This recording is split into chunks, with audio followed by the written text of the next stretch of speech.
Elevator buckets found a new life holding a wealth of fasteners for farmer Eric Fick of Beaver Creek, Minnesota. He recycled used leg buckets fastened to scrap lumber to create a massive bolt bin. The great thing about this hack is bolts, nuts, and other fasteners are easily identified and readily retrieved from the elevator cups. Eric also told us he was able to pitch a lot of boxes and bags cluttering his shop thanks to this organizer.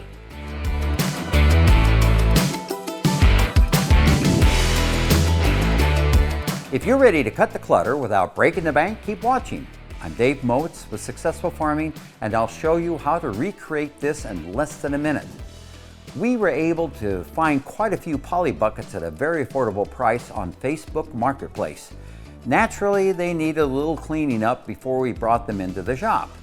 Eric used scrap lumber to create a surface to mount his buckets on. I believe he used 2x8s. We had this sheet of 3/4 inch plywood handy and added some 2x4s behind it as support. I had some paint left over from another project, so I rolled on a couple of coats for a clean look. Next, I mounted the buckets in evenly spaced rows with decking screws mated with washers. Really, you could almost use any type of screw or bolt fastener on hand to do the mounting. If you're ready to hack your farm shop, give us a follow and discover more shop hacks like this at agriculture.com/shophacks.